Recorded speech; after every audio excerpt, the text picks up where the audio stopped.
Welcome to today's Explainer. We are jumping right into the hard data behind some of the most massive engineering feats happening in commercial spaceflight right now. You know, when we talk about spaceflight, it is so easy to get caught up in the noise, but our goal today is to cut through all of that and give you a crystal clear understanding of exactly where commercial space operations actually stand. We're going to examine the exact numbers and the raw mechanical realities behind these achievements and really look at how this entire global landscape is shifting. So here's our roadmap for today. We'll start by breaking down Starship's Flight 13 and its orbit and splashdown. Then we'll shift over to Falcon 9 operations, take a look at Blue Origin's pad recovery, and finally, we'll wrap up with a truly historic milestone from Skyroot Aerospace. Let's just jump right in. Section 1, Starship's Flight 13. We are diving straight into the aggressive physical parameters of its recent ascent.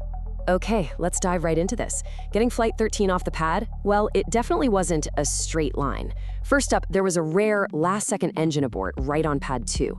That forced a rollback, and engineers had to completely swap out 5 Super Heavy Raptor engines. Once they were finally back on the pad and in the air, SpaceX pushed a significantly more aggressive ascent profile. We also saw some really improved hot staging sequence adjustments during the flight.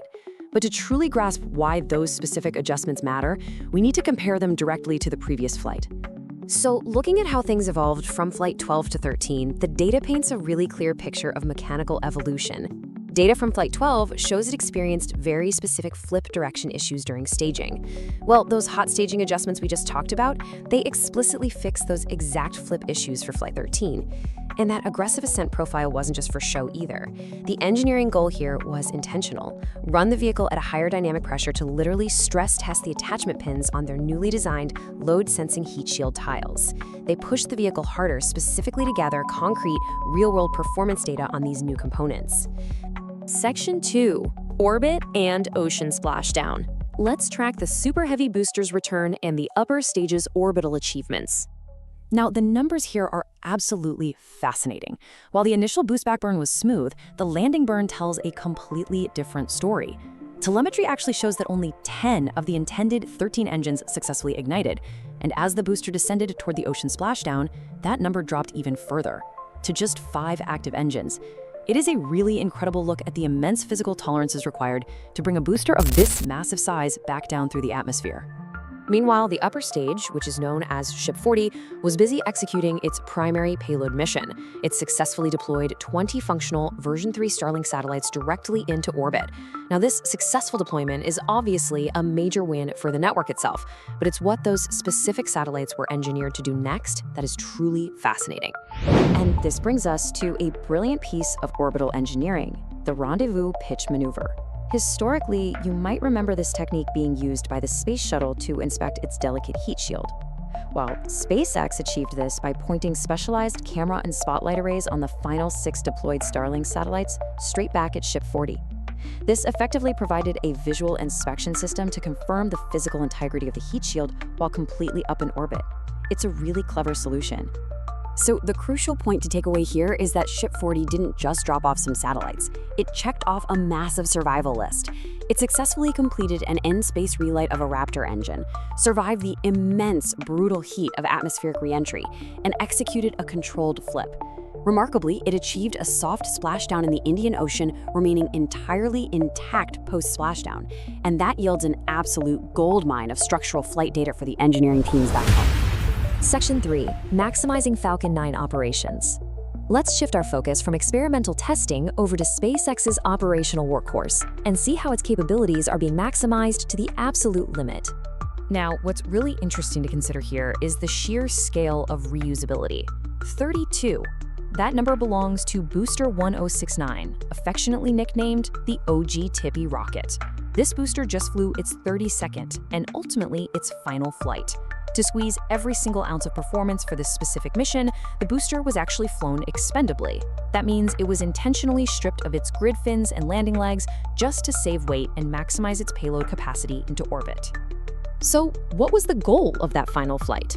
It was a mission for Northrop Grumman, carrying the Mission Robotic Vehicle, or MRV, alongside Mission Extension Pods, known as MEPs. The whole purpose of this hardware is to physically service and extend the life of existing satellites that are currently operating out in geostationary transfer orbit.